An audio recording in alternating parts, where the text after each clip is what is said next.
It's another glorious day out there on the airwaves for you, our survivors. We are the Not Approved podcast, and we come to you once again to discuss unlikely apocalypse scenarios. I am joined once again by my co-host, I'm Tater. Thank you so much, Rexy dear. I'm excited to be here. We have a doozy of a world to talk about today, don't we?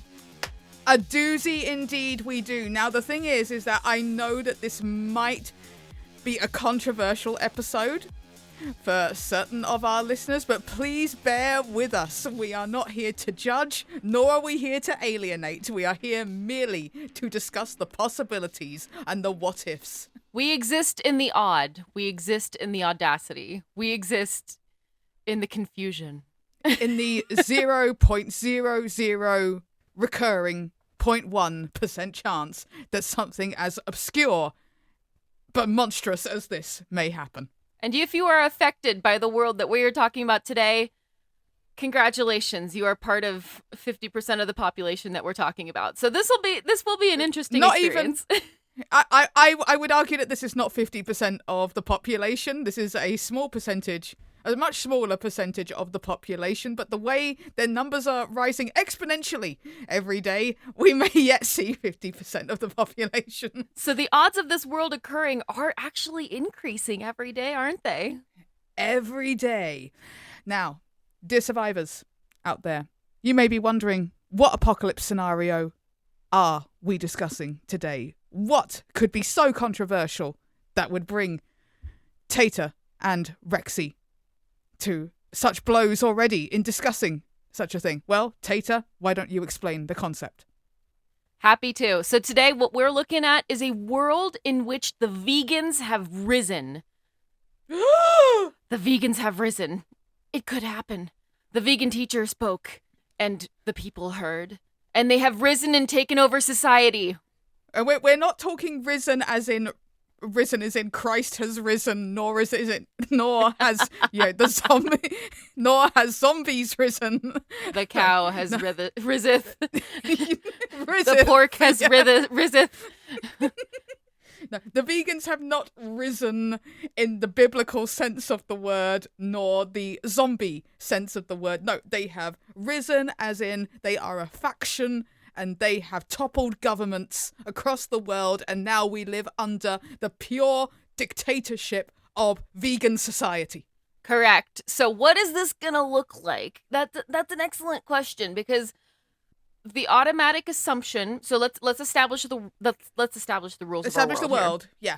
Yep, we got to establish the rules of our world before we talk about our survival Exactly. tips and tricks, because this is your one-stop shop on how to survive. Exactly, because we need to all understand the rules of the game before we commit to playing. Exactly. And that is always rule number one here at Not Approved Yes. Podcasts, because we are survival experts here, right? Yes. Survival experts of the most ridiculous things that will ever possibly happen, but these things are not impossible, never impossible. Let us not forget this. Exactly. So rule number one, remember, our survivors. Rule number one is always learn the rules of your world. If something Know happens, thy enemy. Know thy enemy. Yes, know thy enemy. We have to understand what is happening before we can react. So, rule number one, let's go ahead and launch into the rules of the world. So, this world, we are saying that vegans have risen as a faction and taken over the society. However, Correct. the question is, what are they doing with society that is endangering the alternative faction or others or our survivors? So what are they doing that's impacting the people? I mean, first of all, veganism has become compulsory, mandatory part of life. There are no more animal products anymore. They have gone by the wayside, and we now have cows roaming the streets. Okay. All right. So that's step one, is they have enforced veganism upon the populace. And Yes. inevitably, it's led to a little bit of overpopulation of animals a lot of overpopulation of animals. But the question is, a lot of animals exist and a lot of farming exists because of farming. Or I'm sorry, a lot of animals exist because of farming. Absolutely, yeah.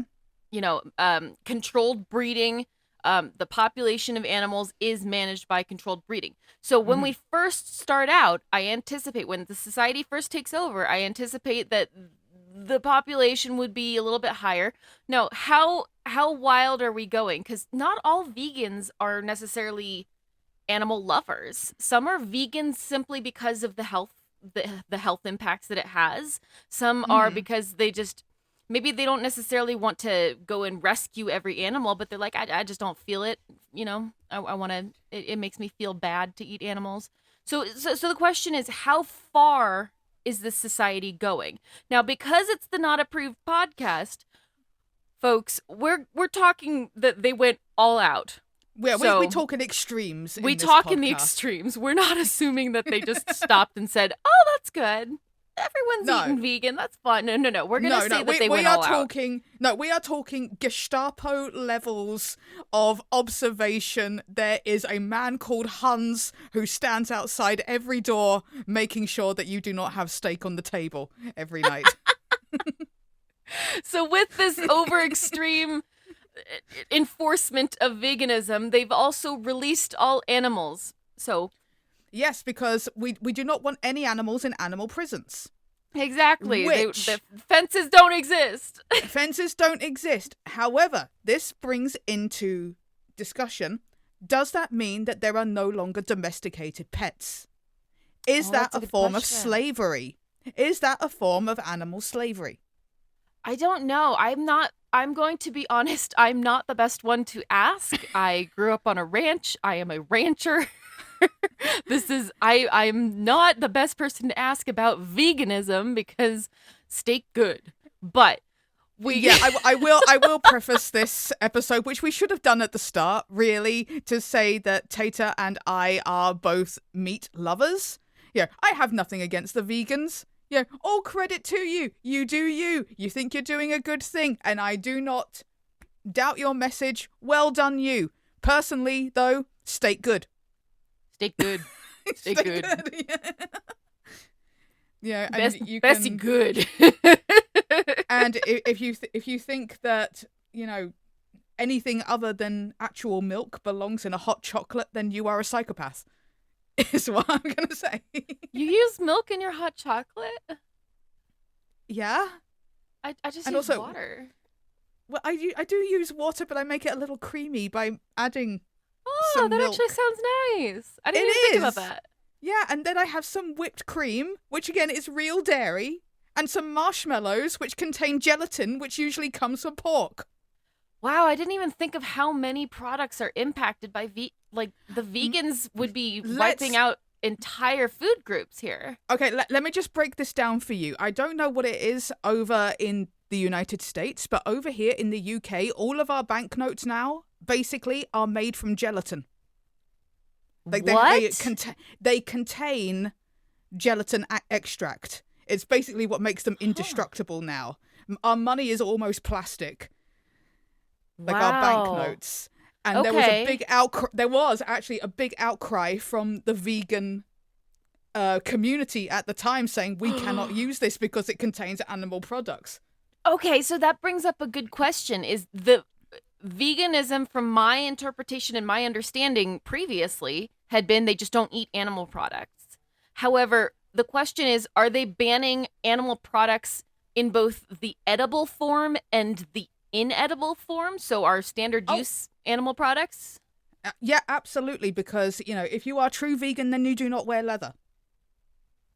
Well, I assumed that one. Okay. I'm not that dumb. No, but so many things actually contain animal products. And it's not even just like, if an animal has been killed. We are talking about, we don't use honey from bees. Even though we're not hurting the bees are still going to go on and continue making their honey. But because the bees have made it for the bees, we should not be having honey on our toast in the morning.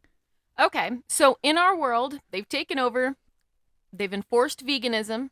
They've removed fences. Did we make a decision on pets? We did not. I think if we're talking extremes here, they've made a ruling on pets and that you can't have a pet. Now, I don't know about you, but my dog here would, let's just say you can open the door, but she will always come back because she knows where the food is. So not all animals are suited for the vast outdoorsiness. And, when you talk about agriculture as well, like, I'm sorry, at the end of the day, cows need milked. Yeah, mastitis is a real fucking thing. Let's not kid ourselves. We have selectively bred and modified cattle to be what we need in society. And so if they're not the old forms of cattle, I don't even know what they descended from. Bison? I've no clue. But they wild I have no cattle. Clue. We'll just call it wild cattle. The wild cows, I don't know. But regardless, we have modified and selectively bred them to a point where they would be completely inappropriate in a wild setting. They need human management. Yeah, and I think a lot of animals do. And again, this also goes into the idea of, like, do zoos at this point just release all of their animals out into the wild? Yeah, or do we... Yeah, are we going to have giraffes and lions just wandering about residential Brighton, for instance, like by the seaside, like a colony of penguins just setting up shop? Okay, yep, we're going in the extremes, so yes, we're gonna assume this does happen. So I mean, I'm guessing, I'm talking for comedic effect here. I'm guessing that if an actual vegan government was enforced, that they would arrange for said animals to be taken back to their native lands. But even then, can you imagine a lion that has never been in the wild before, born and bred in captivity, suddenly going out onto the Serengeti plains? Now, I have a question about veganism. Go ahead. And I'm going to pose it to you, but I don't know if you will know, so I will pose it to any... the great vegan expert. Yes, the great of course. Vegan experts here. Excuse me while I put my burger away. Let me set down my burger and listen to your vegan question here. Yes, of course. But I'll pose it to you, but I will pose it to actually the entire listening audience. Survivors, if you know, I would love to hear.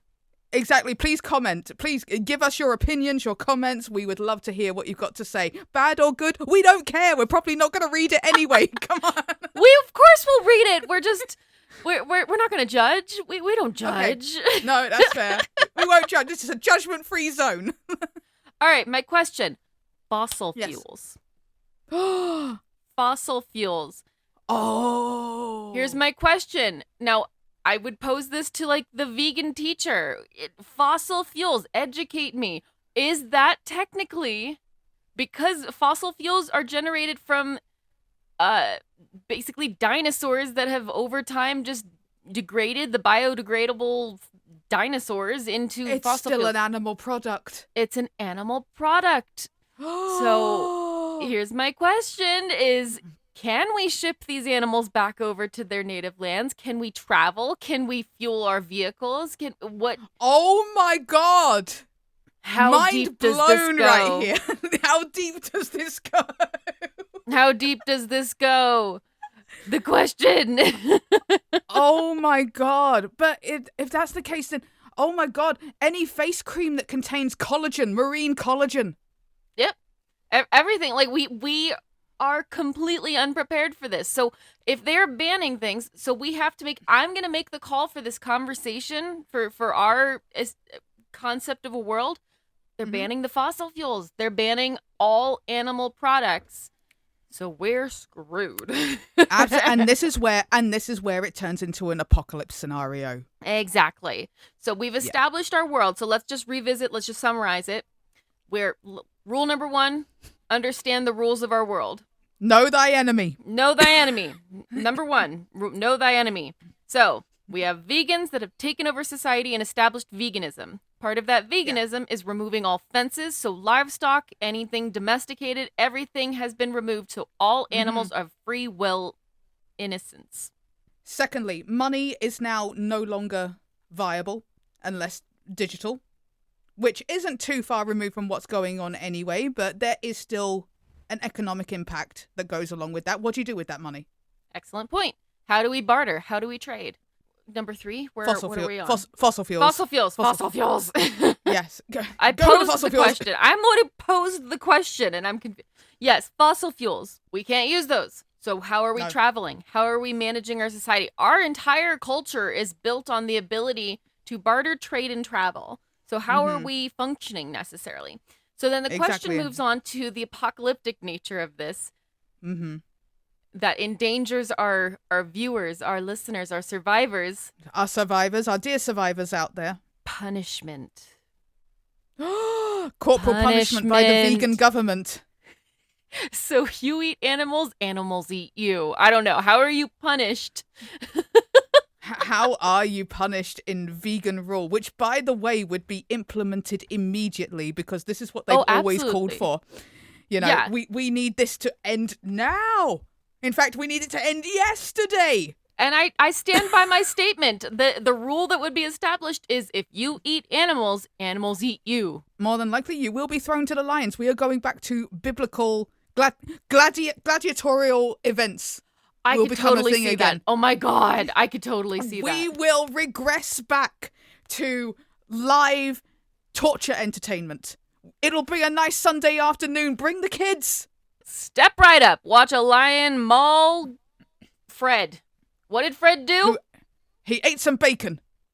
I feel like Fred didn't even eat bacon. I feel like Fred used face cream. His nighttime routine was disrupted and he was looking a little scaly. He just needed face cream. I will say I don't think a man called Fred is using face cream. Why? Don't you judge Fred. Fred can do whatever the heck Fred wants, okay? If a guy called Fred is using face cream, then he is using it secretly, like it's hidden behind the toilet on the U-bend. Well, of course he's doing it secretly. The vegans will get him. Yeah, I know, but even if it wasn't the vegans. So that is going to be our major danger here. We've got a couple different dangers that we need to launch into our survival section. So we've moved on from know thy enemy. So let's move on to rule number 2. Implement a plan of action. Okay. So let's talk about survival tips and tricks here. Okay. The thing is that I see there potentially being one specific outcome to this, and that would be the rise of the rival factions. Okay. Like the carnivores. This could be anything from the people who say, no, actually, I quite like a leather belt, thank you very much, to people who are pure carnivore, I eat nothing but raw meat, and in fact, I'm going to... This is my suffragette moment where I go out onto a race course because, well, there's no longer horses racing because that's animal cruelty. Now it's just jockeys. Just on their own, just jumping over. Sprinting. I'm fast as fuck, boy. I'm fast as fuck. We're now betting on 3-foot-tall Irishmen leaping over hedgerows. And there'll be one meathead in the crowd who comes out with a raw steak, and he runs out just in front of the king's jockey and starts eating fucking raw steak.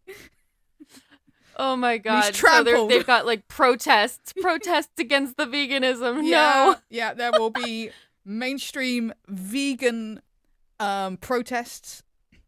Anti-vegan protests is what I meant to say there.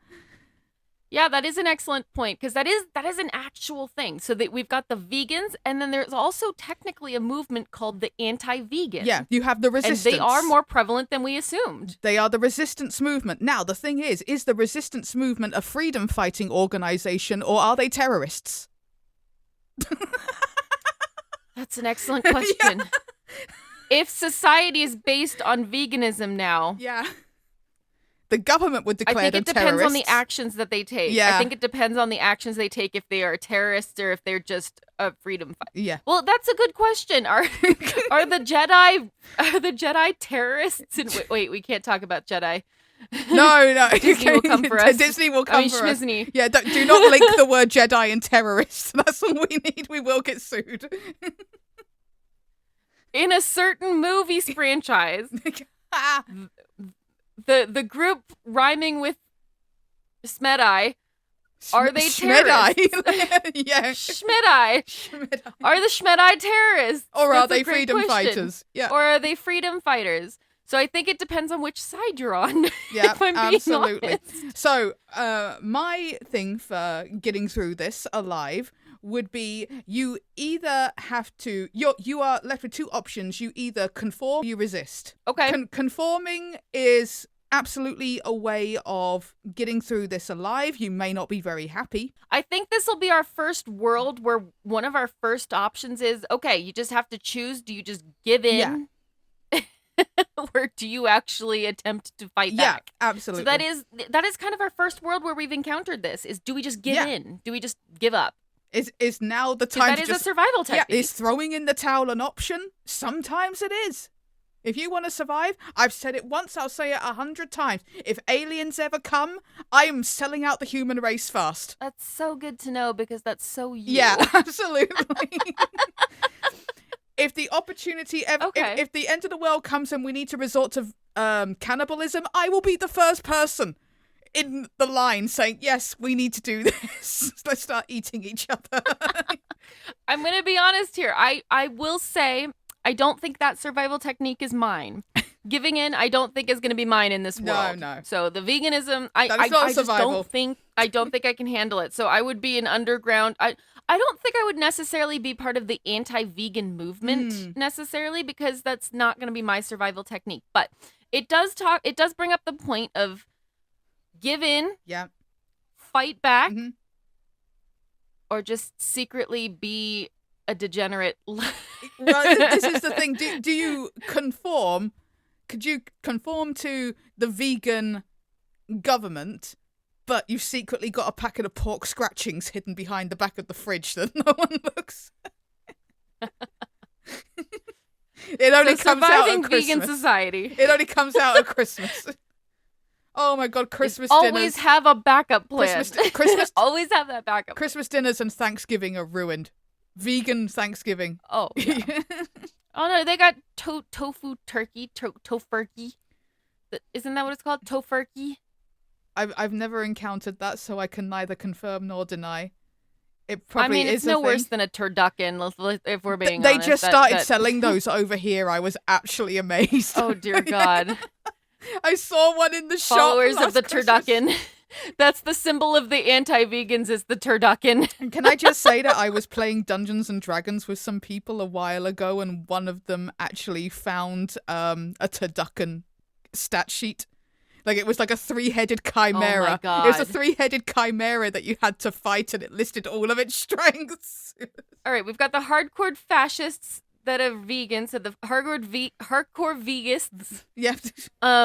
That have taken over, and then the antithesis to this is going to be the turducken followers. Yeah. Oh my God, this world. The this carnivores. World has just gradually gone downhill. The carnivores. Carnivores. The carnivores versus the vegists. Yes. So, as part of our survival, you can give in. That is an option. Yep. You can resist. That is an option. Yeah, but be prepared for the fact that you will face consequences if you are caught resisting. But let's talk about, let's talk a little bit about, we know what the resistance is. Resistance is just going out, finding animals, making it happen. That's just the resistance. Yeah. But let's talk about the alternative, which is giving in. What do we have to adhere to in order to give in? No animal products in your day-to-day lives. You are audited. You are observed. This becomes full Big Brother. Yeah, you are observed every moment to make sure that you are not assisting your life or indulging your life in any way that pertains to the use of animal products. But let's talk about, for all of us who are not vegans, are vegan survivors. This may not be news to you, but for us who have not been involved in veganism, let's talk about some of the weird things that you need to be aware of in order to adhere to vegan society, because part of your survival, remember, is learning the rules of your world. So I went ahead and pulled a list of 5 items that you would expect to be vegan, and they're technically not vegan. So these are what are going to trip you up. So remember, when learning the rules of your world, you have to keep an eye on the very fine details. Because I have an idea that our vegists, our vegan society, are not going to be happy even if you mess up just a little bit on accident. You have to be focused and learn your details. So let's talk about those 5 items. I would like to say as well that this is also going to be a world where you will be rewarded if you dob in your non-veganist neighbors. Yes, reporting your non-veganist neighbors, because this is the veganist society where we're totally not fascist. Fabulous prizes to be won, yeah. What are you rewarded if you turn in your neighbor? Maybe like a family supply for a month of tofu. Oh, I was thinking like a trophy. I don't know. I was thinking number one backstabber in the street. You're holding the head of the anti-vegan. Yeah, holding the head is crazy.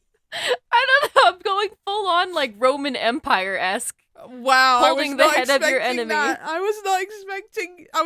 From you, Tater. I expect that from me. I was not expecting you to go full holding aloft the head of thine enemy. Can't you imagine it? It's like, step right up, folks. Report your neighbor, and you can get a complimentary picture holding their head. Let's hope you don't like them.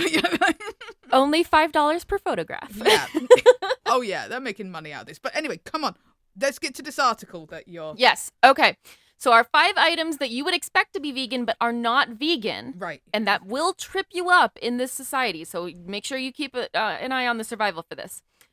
First one that we have is white sugar.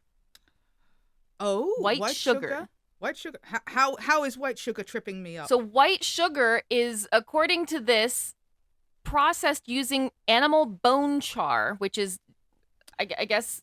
a standard process for actually refining the sugar. Yes. Is animal bone char. And I'm not familiar with that product, but it does incorporate animals in it. So our second product that we have that would be problematic is wine. Oh, the fermentation of wine, is that? Yep. So wine, the fining process of wine uses animal-based substances in order to produce wine, essentially. So that's problematic. Right, okay. Gelatin, we already knew. Gelatin is everywhere. Gelatin is in mobile phones. It's in all kinds of electronics. You would not believe how far gelatin stretches, both literally and figuratively. Now, this one's going to mess with your head, and I'm sorry, but it kind of just pisses me off in general. Okay. I'm sitting down. Let's kick my socks off. Let's do this. So in our vegan world... a food that you cannot have because it is technically not vegan is veggie burgers. Right. Elaborate, please. Expand upon this for me. How has Big Veggie Burger been lying to us? Big Daddy Veggie Burger has been lying by telling us that it is entirely a vegetable-based product. However, some include eggs and milk in order to, hold them together. So it's a vegetarian option, but not a vegan option. And that's where the line is. Yes. So here's the question. That's an excellent question, is where do the vegetarians stand in this argument? Oh, vegetarians are pretenders. They are the phonies. Explain. They are the phonies of the vegan world. They put on a good song and dance, but they don't believe it in their soul. So these are technically blasphemers in the eyes of the veganist society. This is one of the greatest sins of all, is to say that you are committed to the cause, but it turns out you're only halfway there. This is heresy. This is heresy. We would reintroduce blasphemy laws because of vegetarians. All right, so we have so far white sugar. Mm-hmm. What was the second one? I don't remember what the second one was. I know gelatin was in there, but you said wine. Yes, can't forget the wine. Wine. So we've got white sugar, wine, gelatin, veggie burgers. Oh, veggie gelatin. burgers. Yes, and veggie gelatin, veggie burgers, and our last one that we're going to talk about today. Right. Bananas. Bananas. Okay. Let me just get myself positioned here, because I need to be ready to hear the information that tells me that banana is a meat. So apparently, when we're transporting foods, they have to transport a very far distance. And in order for us to accomplish that without them degrading, we have to apply certain chemicals or certain items or certain products on top of them in order to keep them fresh. Yep, preservatives, essentially. So a lot of farmers will use a certain preservative to keep bananas fresh and improve their shelf life. And those preservatives come from shrimp and crab and assorted crustaceans. It's the collagen argument all over again. But the question is, here's my question. You're not eating the banana peel. You're eating the banana. But because the banana is alive because of other animals, then it is vegan, I guess? Yeah, No, because you've still utilized animal products. Okay, so it's utilizing the animal product. And I mean, while we're on the subject, no, actually, because this is interesting, actually. And don't worry, we will get onto the social section of this in just a moment. But just very quickly, Tater, just running this by you. Fertilizer. Well, we wouldn't be keeping... So fertilizer is generated from animal feces, essentially. That's waste, animal waste. So that's a core element of fertilizer. However, we've already established that we are not keeping animals to produce anything. So no, we can we take the shit that the cow has shit out and use it for our own means, or is that too far? No, I think it's still an animal product. I don't think we can use it. Yeah. Because it is technically under the extremist laws. Isn't honey the bee shit? Isn't that essentially what honey is? I mean, I'd say it was more bee vomit than anything else. Yeah, honey is bee vomit. So can I just say that this also means potentially the end of luxurious perfumes? For people who know, you know. Otherwise, people, survivors, please Google the word ambergris and whales, and you will soon see why.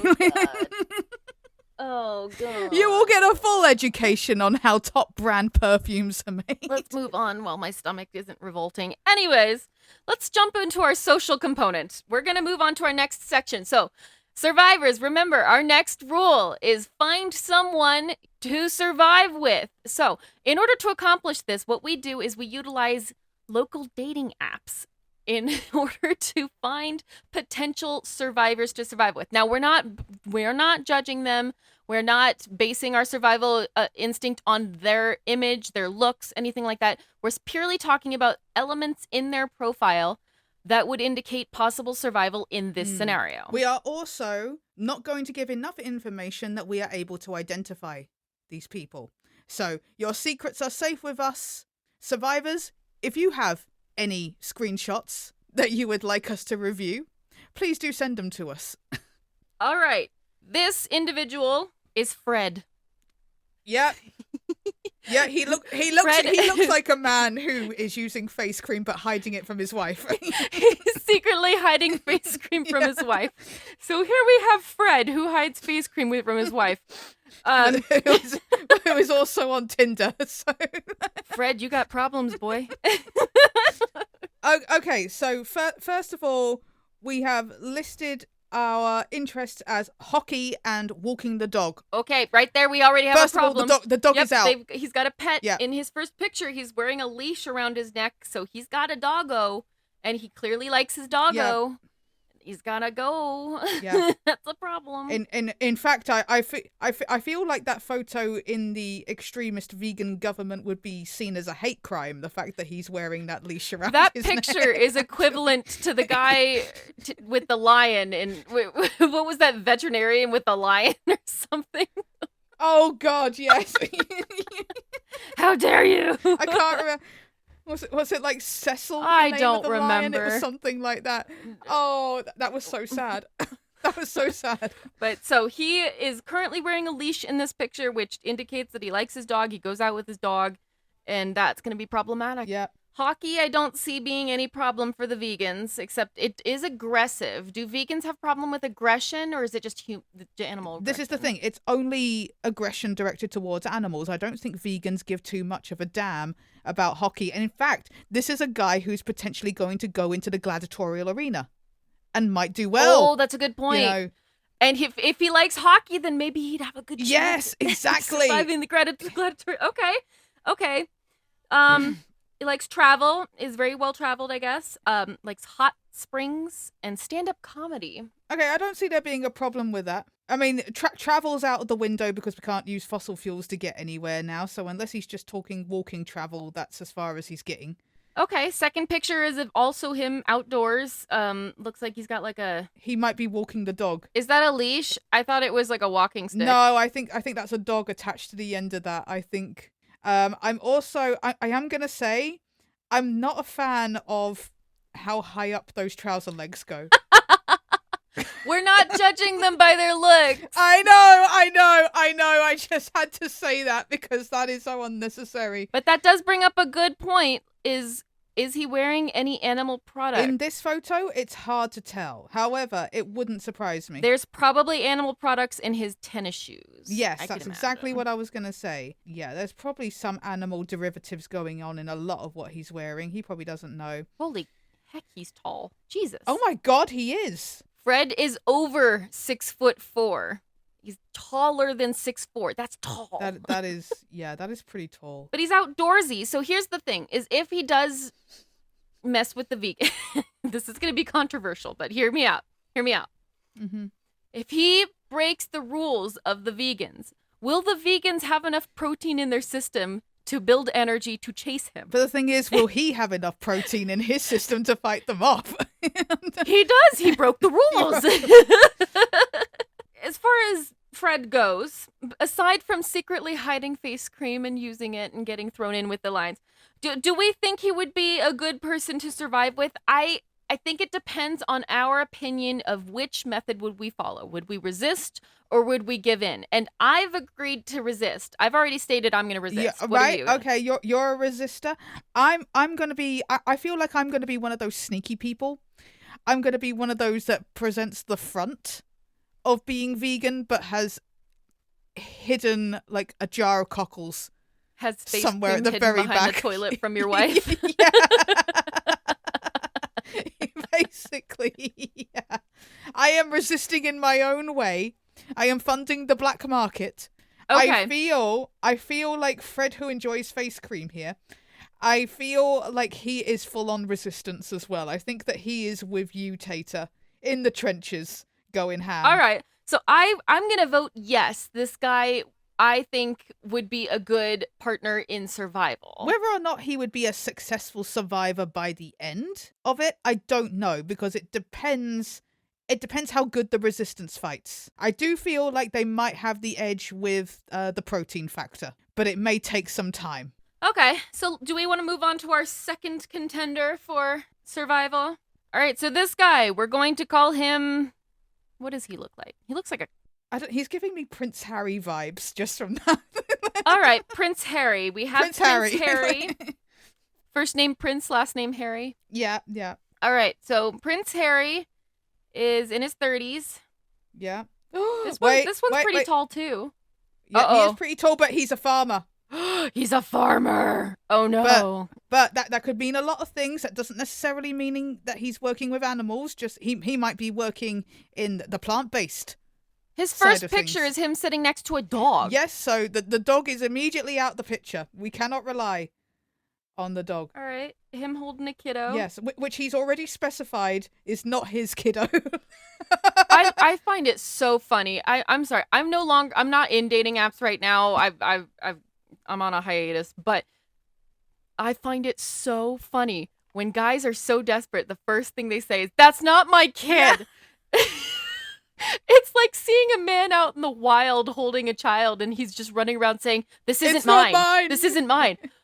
But yes, he's already specified it's not his. Not his. So the next one is, we've got some stuntery going on. Yes, but stuntery on a snowmobile, which we've kind of deduced might be problematic for the vegans if it uses fossil fuels. Yeah, but there is also a photo of him skiing. Not a lot else about him. He doesn't say a lot about him. We do not have the usual info that's normally. Oh, but it does say that he's educated, so he went to a university. Oh, is so that what that means? Education. Right, okay. Sorry, I've never been on dating apps, so I don't know. Oh, well, aren't you special? Okay. All right, so he's college educated. I don't know how that helps us in this environment. Does that help us in this world? I mean, guy might be book smart, but not street smart. All right, just looking at him, he's got a couple of things that might make him problematic. First off, he's a farmer. So depending if he farms any type of animal, he will be an immediate target of the vegan government. Veganists. Yeah, the vegists. So he will stand out very heavily to the vegists. So he calls a lot of attention to himself in that way. Yeah, bro has a target on his back already. Immediately has a target. Farming animals. So yeah. he's got He's got the farmer state. He's got a dog as well. Clearly, he likes the dog. He uses a lot of fossil fuel type vehicles as part of his recreation and hobbies. He's also got a truck by the looks of it as well, like Yeah. bye-bye truck. So I could see him joining the resistance, the anti-vegan resistance in some way. However, I worry about his ability to survive. I have this feeling to make an example of people when the Vegist government takes over. I have this feeling that they would immediately just make an example of all existing farmers. Oh, 100%. Yeah, because that's how these kinds of governments work, is that we must make an example of those who go against us. So he's definitely facing off with Cecil the Lion first. He's initially. one of those people that will be put in, I want to say stocks, but stocks are not the right thing that I'm thinking of, because stocks are just the ones that they put your feet in.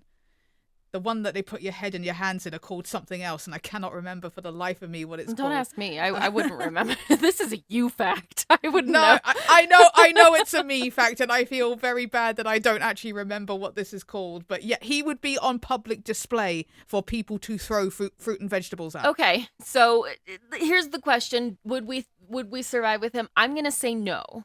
I'm going to say he's not a good pick for survival in this world, because I think he immediately calls a lot of attention just by the fact that he's a farmer. Yeah, I think he's automatically blacklisted by the Vegist regime. The Vegist regime? Yeah. The third vegan. Yeah. Oh my God. Sorry, I couldn't help myself. I couldn't help myself. That just came out. Oh, I'm on fire today. Anyway, I think he's potentially got some good credentials to him, but I feel like he's too much of a target. All right, that's a good point. So we're gonna say no to Carl. Did we call him Carl? I can't remember. Prince Harry. Prince Harry. We're gonna say no to Prince Harry. So we're going to say no to Prince Harry, and we're going to say yes to Fred. So let's go ahead and summarize, because we're getting close to the end of the episode, so I want to summarize it. Well done, Fred. Well done, Fred. You are in with a chance, yeah. Welcome, Fred. Join us. But let's launch into a conversation. Let's just do a quick summary, and then let's talk about our survival, our survival percentage. Will we survive this or not? So first we have vegans have taken over the government, instituted basically martial law. They've worldwide. Worldwide. Freed all animals. You cannot use any animal products, so travel is essentially stopped. We have the anti-vegans, so the resistance. The resistance, essentially. We have our partner, Fred, who will eventually end up facing off with a lion because he hides face cream from his wife. But he might survive because he barely. So essentially, with all of that combined and our decision, I am going to actively resist and you will passively resist. I will passively resist, yes. Which is odd for us, but I rancher's daughter, I gotta resist actively, sorry. But okay, so with all of that combined, we have our world, we have our partner, we have our stances in this argument. Where would we fall? Do we let's do a collective. If we were together partnering in this world with Fred. Yep. Would we survive? I'm going to give us out of a range of, I think we do a range of 10. Scale of 1 to 10. I'm going to give us a 4. As low as that? Yeah. I'm actively resisting, and I am not entirely sure. Yeah, a 4. I think potentially this has a good chance of blowing over, but it may take several decades to blow over. Oh, I agree. With generationally, I think the resistance would succeed. I do think it would succeed, but we're talking our survival in this scenario. So us two. Oh, yeah.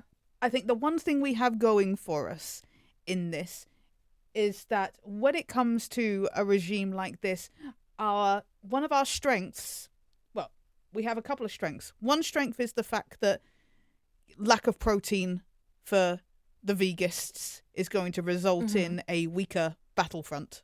Yeah, which it could be easily toppled with the right strategy and the right people going forward. Secondly, I feel like a regime like this is going to be so extreme in its views that for a lot of things they're not going to be able to agree on certain things. And they may and this is going to be oddly worded, but I feel like a veganist regime would cannibalize itself from the inside out. Okay, explain that one, because that you lost me there. No, only because I feel like, because we're talking in extremes and we're saying to things like no face cream that contains marine collagen, for example, I feel like that's a step too far for certain people within the faction. But there are going to be people who are going to be absolutely 10 toes down. No, we cannot have marine collagen in our face creams. Okay, see, that's one of the reasons I gave us such a low score, honestly, is because there is so much room to make a mistake. There's so many different opportunities for us to make a mistake. But that's the thing, because there's so many opportunities to make a mistake, which means that even within their own faction, they would not be perfect. And so, like I said, it's one of those things that would cannibalize itself from the inside out, because no one could be perfect. There's always going to be someone who's doing something even ignorantly that they weren't aware of. Yeah, that they were using white sugar in their tea and not realizing. But how long would this take is the question. How long would it take for this society to cannibalize itself, to fall apart, to be disintegrated? How long would it take for this all to fall apart? Because the question is, how long can we go, you and me, without making a mistake? I think vegans, like actual vegans, and I think even vegetarians are better off. I think they already have the knowledge. They're already aware of the societal rules. They're already used to it. And we would struggle because we have never had to filter out any type of animal byproduct. So here's the question, is how long would it take for this society to fall apart? Realistically, I predict that the vegist regime, the third vegan, would last a good 10 years. I don't see us making it 10 years. Probably not. No, this would be for our children to take up the mantle. And, well, not our children. I don't want a 10-year-old going into war with a machine gun or a pork chop. All right, buddy. Here's your gun and here's your jerky. Have at it. Exactly. Like, here's your chicken drumstick. How about you, son? All right, but survival, I've given us a 4. What would you give us? Now, see, I feel like this is a situation where we've got a good 50-50 shot. So I'm right down the middle on this one. Okay, so like you're thinking like a 5? Yeah. Okay, so we're running on an average of 4.5 here, right? Yeah. All right, so there you go, survivors. We're giving us a 4.5 out of 10 chance that we will survive this society. So this one's a little bit of a tougher one. It really is. But obviously, survivors, we would love to hear your opinions on this scenario. Do you think you would survive? And which side of the table do you think you would fall on? Again, maybe we'll make a poll. Who knows? Would you be on the side of committing 100% to the vegists? Would you passively resist, or would you downright join the carnivores? For some reason, that sounds... But regardless, we're running out of time here, so we're going to go ahead and start wrapping up here. But go ahead and send us your feedback. Where do you think you'd fall in this society? Where would you fall in this apocalyptic scenario? And do you think you would survive? And what are your chances of survival? What are your chances? What are your chances? Yeah, we would love to hear from you and hear your opinions. But on that note, survivors, that is the end of the episode. You can find us on all of our socials, including wherever podcasts are uploaded, and we also have them spaced out in the links below. Please do give us a follow. Please do give us a like. We would very much like to hear from you. Please tell us who you are and where you come from in the world. We're going to go ahead and move off. I'm going to go have a hamburger. Do you know what? I think this calls for a bacon sandwich. Yep. Yes, let's go have a celebratory bacon. Hell yeah. Viva la resistance! Take care, survivors.